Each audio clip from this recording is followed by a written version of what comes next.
Assalamualaikum warahmatullahi wabarakatuh. Selamat pagi semuanya. Selamat datang kembali di kelas Advanced Programming.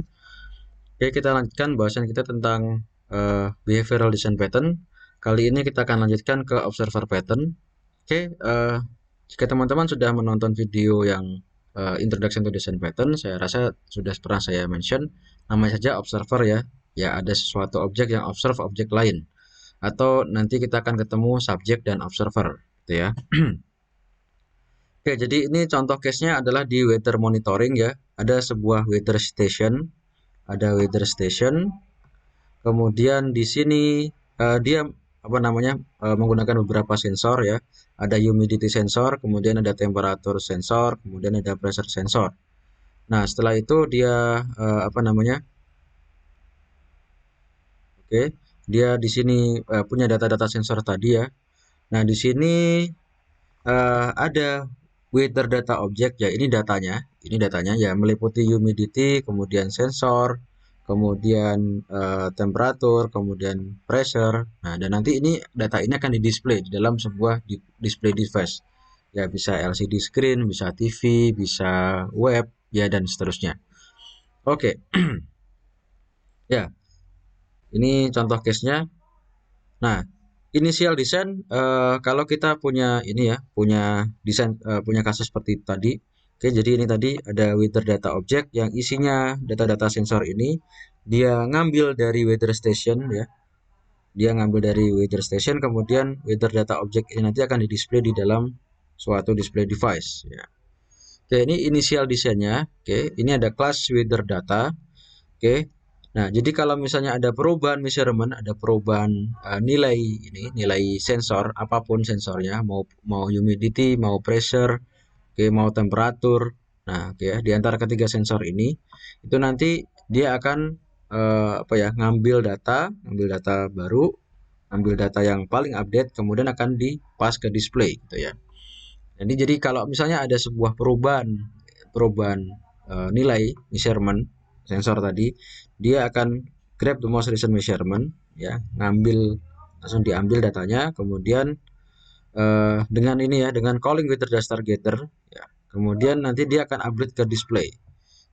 Pas dari tadi data yang baru baru terupdate, data yang paling update itu akan dipas ke display device. Oke. Nah, eh, untuk implementasi dalam bahasa programannya begini. Jadi measurement change ya. Oke. Nah, nanti akan update ya. Current condition display update. Oke, statistic display update, forecast display update. Oke. Jadi intinya kalau ada sebuah perubahan sensor akan diupdate di display. Seluruh display yang terkait dengan data tersebut akan diupdate. Ya, baik ini current condition display, statistic display, forecast display, dan lain-lain. Dan bisa juga kalau ini kan konteksnya untuk datanya berbeda ya. Maksudnya datanya ini keperluannya berbeda. Mohon maaf, jadi keperluannya berbeda. Ada yang current condition, ada yang untuk statistik ya, statistical berarti ada history dari misalnya dari 1 bulan yang lalu, 2 bulan yang lalu, dan seterusnya. Pokoknya di statistik. Kemudian forecast juga, forecast untuk prediksi nanti berapa hari ke depan atau berapa menit kemudian itu forecastnya gimana, prediksinya gimana. Nah, intinya seluruh display yang terlibat dengan data ini, yang menggunakan data measurement ini nanti akan diupdate. Nah, jika desainnya seperti ini, kira-kira isunya apa ya? Kira-kira isunya apa? Oke, silakan recall kembali di bahasan strategi. Oke, kira-kira kalau begini isunya apa? Nanti silakan jawab di forum. Oke ya, silakan jawab di forum. Oke, nah intinya dari observer pattern ya, kita bisa gunakan pada case seperti itu tadi ya, pada weather data, kemudian itu diambil dari weather station, weather data akan di-display di display device. Nah, intinya ada sebuah subjek dan subscriber atau observer nyebutnya. Nah, di observer pattern itu ada publisher plus subscriber atau nyebutnya subjek dan observer gitu ya. Ada publisher, ada subscriber. Ada yang mempublish data, ada yang mensubscribe, yang ngambil data untuk di display atau untuk diapakan gitu ya, untuk diolah. Oke, ya seperti analoginya seperti di ini subscription di newspaper di koran gitu ya, atau radio atau apapun ya yang sifatnya subscribe. Ada yang publish konten, lalu ada yang subscribe, ada yang mempublish data, ada yang subscribe data. Oke, kemudian subscriber atau observer itu bisa subscribe atau unsubscribe ya, bisa subscribe, bisa unsubscribe dari observer. Oke, jadi observer itu nanti bisa subscribe, bisa enggak. Nah, oke, kemudian change ya perubahan apapun, measurement apapun di dalam subjek atau publisher ya, publisher atau subjek ya, itu nanti akan di broadcast ke seluruh observer atau subscriber. Nah, jadi apapun yang berubah di subjek akan di broadcast ke observer, akan diupdate. Jadi ini ya contohnya, ini ada subjek, ada sebuah ada subjek ya. Misalnya ini data tentang minuman gitu ya, bukan bukan minuman, air ya, air. Air ada air, ini ada objek-objek yang subscribe, oke, yang mengambil data nilai eh, air tersebut. Oke, ini volumenya berapa katakanlah gitu ya. Ya, ada objek dari dog, ada objek dari cat, ada objek dari mouse. Nah, itu nanti dia akan ngambil data dari situ. Hmm. Oke, nah duck ini bukan observer misalnya katakanlah ya, jadi dia nggak subscribe ya. Jadi kalau nilainya nanti berubah dia nggak di notify, nggak di update gitu ya. Sedangkan dog, cat sama mouse itu observer, nanti kalau ada update di subjek nilai air ini nanti berubah volumenya ya, nanti dia akan diupdate. Oke, oke, jadi observer pattern itu mendefine one to many dependency ya antara objek dan subjek, sorry, antara objek yang mana itu nanti didefine dengan subjek dan observer. Kemudian jika salah satu objek itu berubah state-nya ya, di subjek itu berubah state-nya, maka yang dependent itu nanti akan dinotify. Yang dependent ke dia tadi akan dinotify atau diupdate secara otomatis. Oke. Ya, katakanlah kalau Duck ini ikut jadi subscriber ya, dia tinggal daftar gitu ya. Dia tinggal bisa daftar ya, bisa ditambahkan sebagai subscriber. Kemudian dia ya oke, nanti dia akan dinotify ketika ada data di subjek itu yang berubah. Ketika state di subjek itu berubah. Oke, kemarin di review OP kita sudah bahas bahwa sebuah objek itu punya state sama behavior ya. State direpresentasikan oleh atribut, behavior direpresentasikan dengan metode gitu ya. Oke. Ya, ini one to many relationship ya. Jadi ada banyak dependent ke satu subjek. Banyak observer dependent ke satu subjek. Oke. Nah, kemudian desain prinsipal apa sih yang ingin di-achieve, dari sini? Oke, desain prinsipalnya kita bisa achieve strive for loosely coupled design between object that interact. Nah, jadi di sini ada objek dari subjek ya atau publisher, ada objek dari observer atau subscriber. Nah, ini mereka berinteract dan ini relationnya adalah strive for loosely. Oke. Strive for loosely coupled design. Jadi apa namanya? Interaksinya itu loose. Jadi gampang gampang untuk dipisahkan. Nah, maksudnya dengan ini ya, meskipun mereka berinteraksi dan dependen ya, meskipun observer ini dependen ke subjek, tetapi sebisa mungkin objek dari kelas subjek itu juga bisa dipakai sendiri dan objek dari kelas observer juga bisa dipakai sendiri di kasus-kasus lain atau di program-program lain.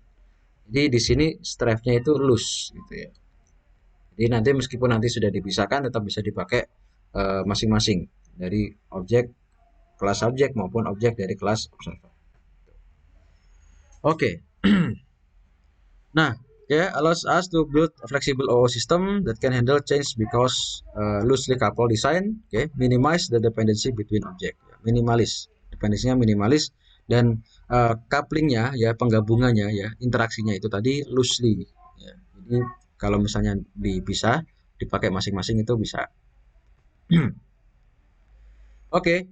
Nah, ini adalah gambar dari observer pattern ya. Ada interface subject, ada interface observer, kemudian interface subject ini nanti akan diimplement oleh concrete subject ya. Ini interface, ini nanti kelas yang implement interface tersebut. Ini juga observer, kemudian dia punya method update ya. Ini nanti diimplement oleh concrete observer. Nah, yang akan mengimplement update tadi. Nah, teman-teman bisa lihat di sini notify untuk subjek dia punya kelas, sebenarnya harusnya naruhnya register dulu ya, register observer.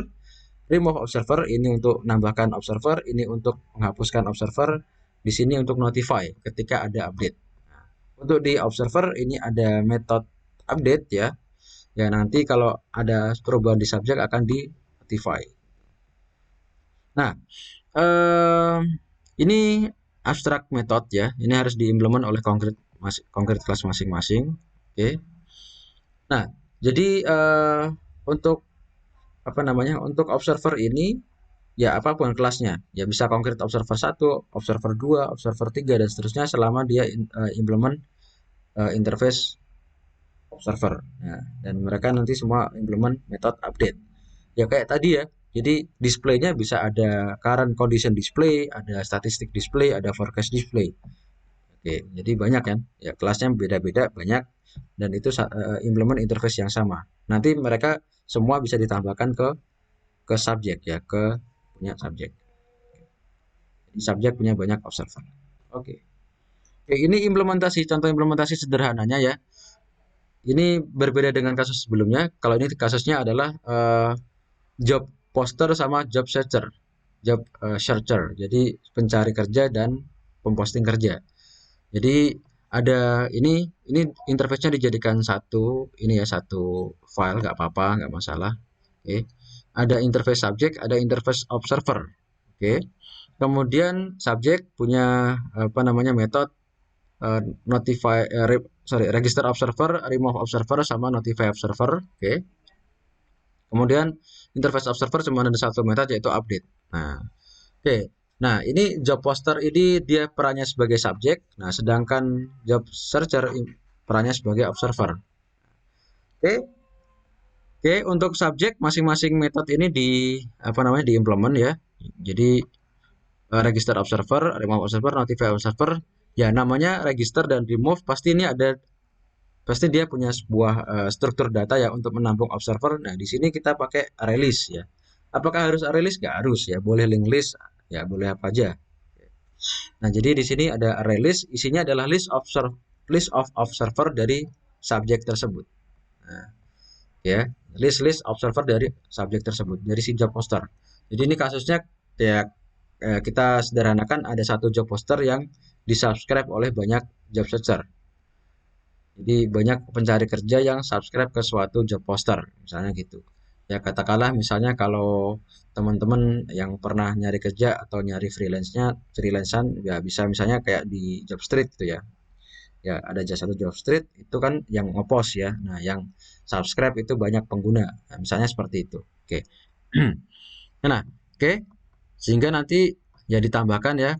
Ya kalau mendaftar akan diregister ke ini sebagai observernya si job poster, oke, ditambahkan ke sini. Oke, ini kalau apa namanya register ya ditambahkan aja ya add observer, kemudian remove nanti ya di remove dari observer, kemudian ketika ada sebuah state berubah di subjek nanti seluruh apa namanya seluruh observer akan di notify. Nah, di sini notify observer ya. Ini implementasinya. Nah, di notify observer ini seluruh observer yang ada di dalam array list ini nanti akan diupdate. Nah, get ini dari masing-masing elemen dari array list ya. Oke. Ini for observer.size berarti seluruh elemen di array list observer nah nanti akan diupdate. Oke, there is a data change. Itu contohnya ya, contoh sederhananya. Oke, yang mana apa namanya kita punya subjek berupa job poster dan observer berupa job searcher. Oke, ya, mudah ya. Jadi intinya ada sebuah subjek yang apa namanya yang disubscribe oleh banyak observer. Nah, ketika data di subjek itu berubah nanti akan dikirimkan seluruhnya akan dinotify ke seluruh observer.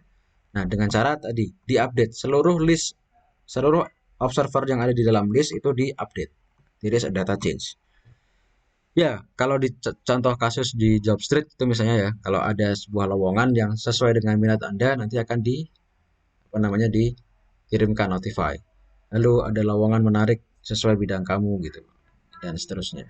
Oke, ini contoh dari observer pattern ya. Pro kontranya untuk pro-nya abstract coupling between subject and observer ya. Kemudian support broadcast communication. Begitu ada perubahan state di subjek akan di broadcast ke observer. Oke. Support unexpected updates ya. Kalaupun nggak ada eh, intensi atau apapun unexpected itu langsung ke update ya. Kemudian yang ini juga yang penting juga enable reusability of object and observer independently.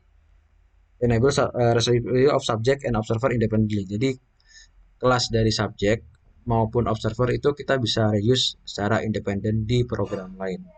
Jadi karena tadi interaksinya itu loosely coupled. Oke. Kemudian kontranya expose observer to subject, push model, kemudian expose subject to observer untuk pull model. Nah, ini nanti teman-teman silakan jawab di Skele. Apa bedanya push model dan pull model? Jadi push model itu gimana sih? Pull model itu gimana? Dan yang saya contohkan tadi itu push model apa pull model? Oke, silakan nanti dipelajari. Oke, mungkin untuk observer pattern saya rasa sampai sini dulu. Terima kasih teman-teman atas perhatiannya. Oke, kita lanjutkan di video selanjutnya. Untuk code nanti akan kita coba-coba bersama di kelas sinkronus ya. Nah, tadi contohnya ada di slide, teman-teman bisa lihat. Juga nanti ada di link yang ada di Skele.